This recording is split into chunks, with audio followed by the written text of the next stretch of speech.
Good morning everybody. Success point Deoband में आपका फिर से स्वागत है। आज की इस वीडियो में हम करते हैं सौरमंडल का शेष बचा हुआ भाग।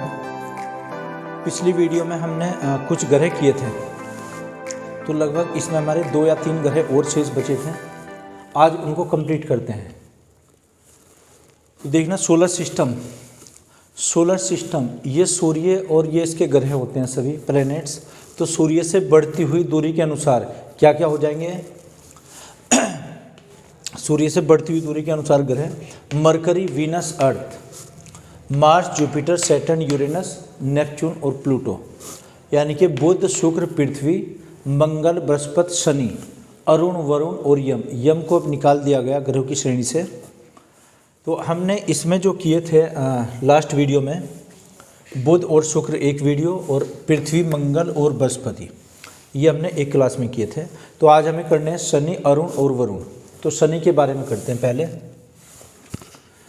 देखना, एक क्वेश्चन ये आता है कि सौरमंडल का सबसे बड़ा ग्रह कौन सा होता है? तो बृहस्पति, यानी कि जुपिटर सबसे बड़ा ग्रह होगा। और इसके बाद के जो प्लैनेट्स होंगे, ग्रह, वो बड़ों की श्रेणी में ही आएंगे। यानी कि इनको तो कहा गया इनर प्लैनेट्स, और इनको आउटर, इन चार को। तो जो 4 होंगे आउटर वाले, ये सबसे लार्जेस्ट होगा, ये उससे थोड़ा छोटा होगा, ये इससे छोटा, और ये नेपच्यून इन 4 में छोटा होगा। जबकि अगर सबसे छोटा smallest planet of the solar system, ये मरकरी आ जाएगा, बुध सबसे छोटा, और बृहस्पति सबसे बड़ा होता है। तो हम क्या करते हैं, आज हम शनि के बारे में, शनि, अरुण और वरुण। देखना, शनि आकार के दृष्टिकोण से बृहस्पति के बाद में एक बड़ा ग्रह होता है। यानी कि पहले सबसे बड़ा कौन सा होगा? बृहस्पति। और बृहस्पति को अगर छोड़ दिया जाए तो शनि सबसे बड़ा ग्रह होगा।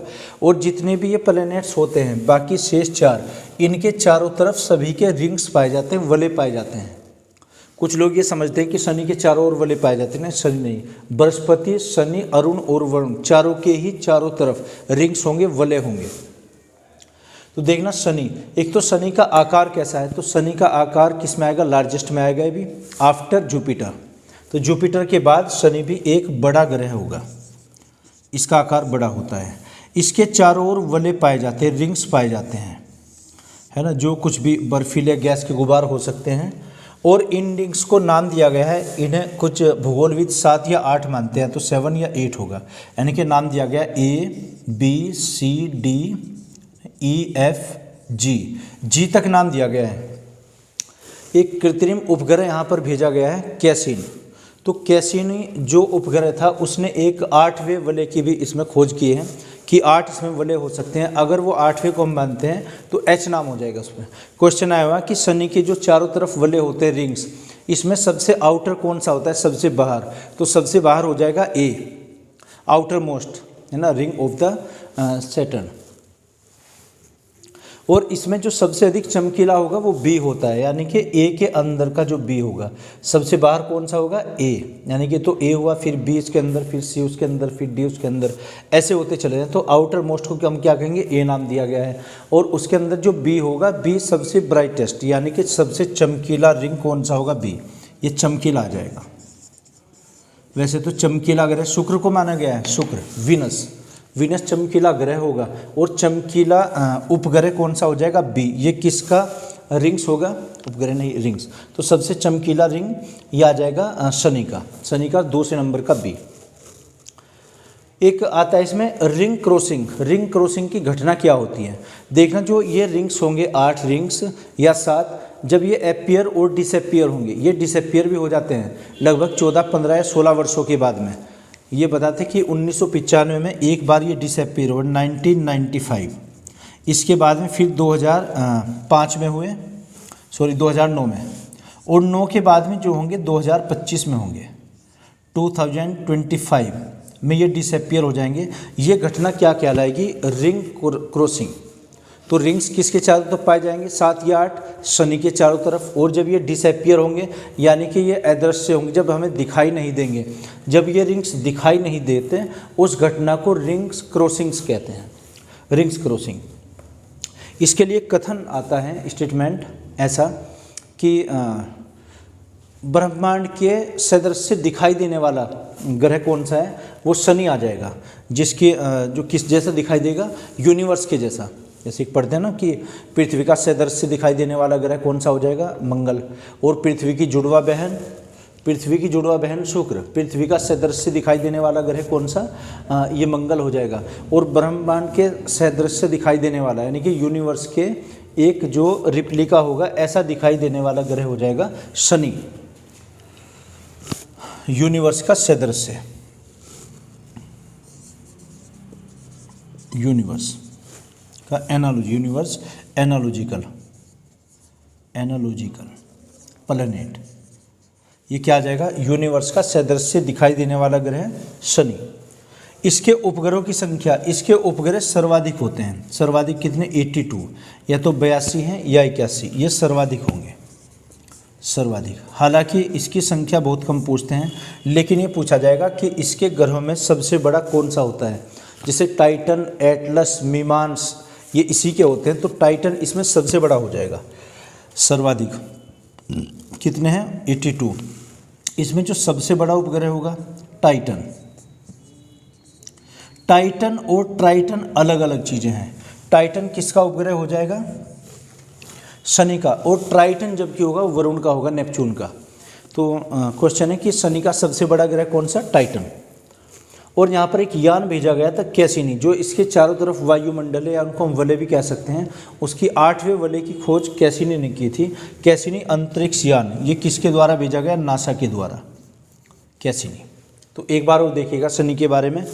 शनि बृहस्पति के बाद में सबसे बड़ा ग्रह हो जाएगा, और इसके चारों तरफ वलय भी पाए जाते हैं। उन वलय को, उन रिंग्स को हम क्या नाम दिया है, ABCDEFG। ए इसमें सबसे आउटर मोस्ट होगा, यानी कि सबसे बाहर का जो छल्ला होगा, रिंग होगा या वलय होगा, वो ए के नाम से जाना जाएगा। उसके अंदर जो बी होगा वो सबसे अधिक चमकीला वलय होगा।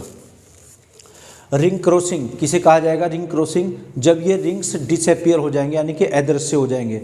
कब होते हैं ये, 14, 15 या 16 वर्षों के अंतराल पर होते हैं। इससे पहले कब हुआ था, जैसे 1995 में हुआ, फिर 2009 में हुआ, और 9 के बाद में 2025 में होने वाला है। उपग्रह कितने आ जाएंगे, इसके उपग्रह सर्वाधिक होंगे 82। इसके बाद में बृहस्पति के, कहीं कहीं पुस्तकों में दिया हुआ है कि सबसे अधिक जो उपग्रह हैं वो बृहस्पति के हैं, जबकि ऐसा नहीं है, बृहस्पति सेकंड नंबर पर है। हाँ, सबसे बड़ा उपग्रह जो होगा गैनीमेडा, वो बृहस्पति का होता है।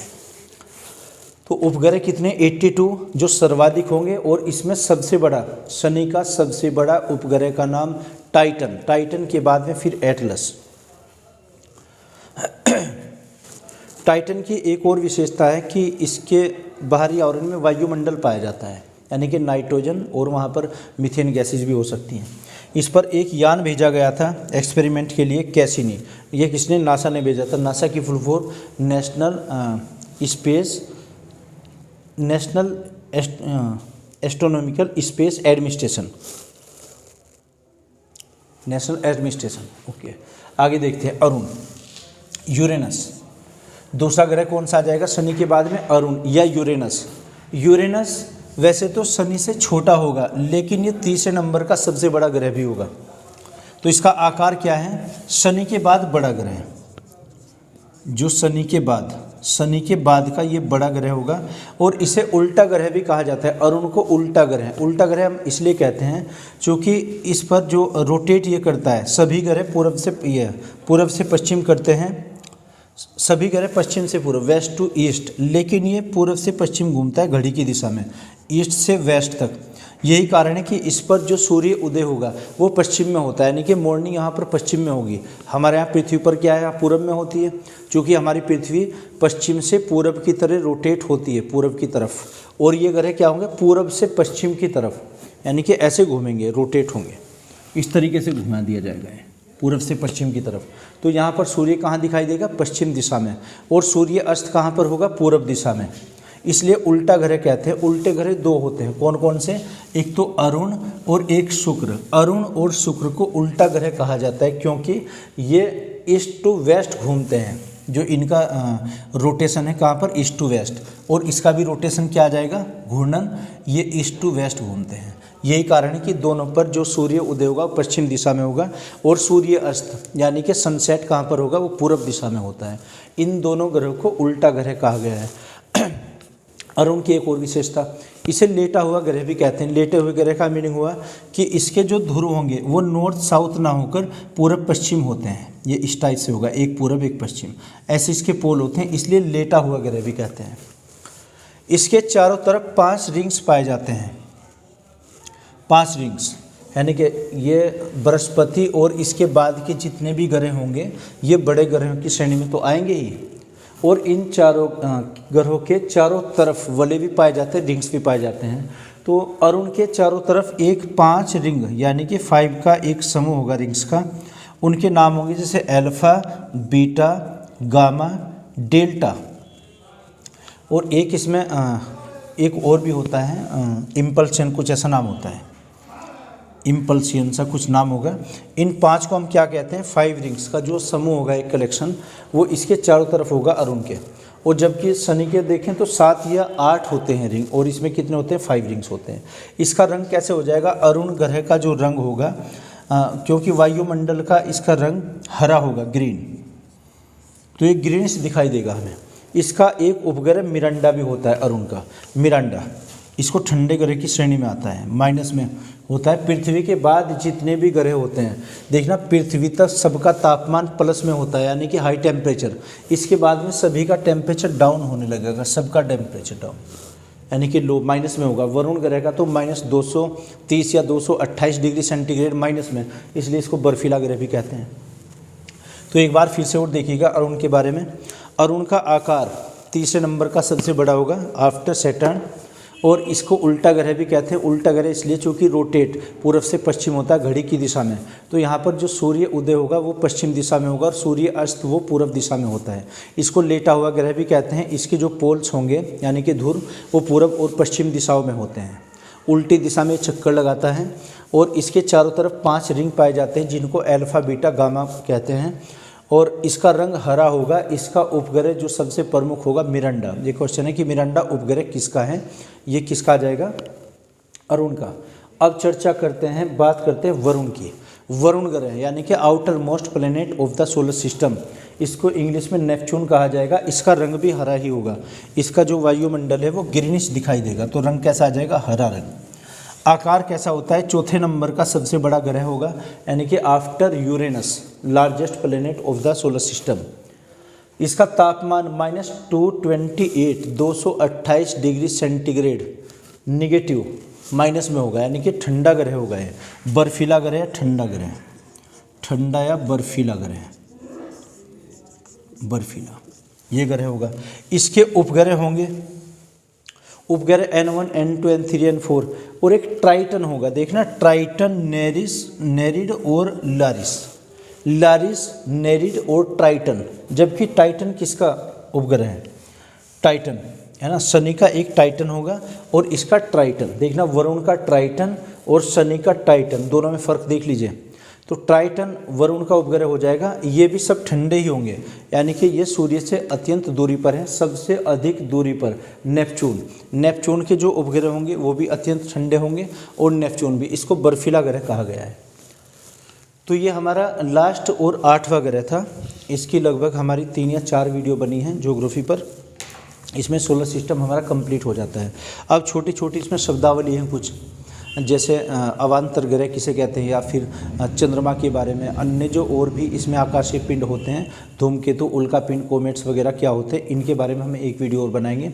उसके बाद में फिर अक्षांश देशांतर, जो लॉन्गिट्यूड, लैटिट्यूड, हम दिन की गणना कैसे करते हैं, समय की गणना कैसे करते हैं, कैसे रोटेट करती है हमारी पृथ्वी, 2 अक्षांशों के बीच में दूरी कितनी होती है, उस पर हमारी नेक्स्ट वीडियो आने वाली है। तो मैं आशा करता हूँ कि आपकी ये समझ आया होगा। अगर नहीं तो कमेंट बॉक्स में आप लिख कर बताइएगा। Okay, thank you.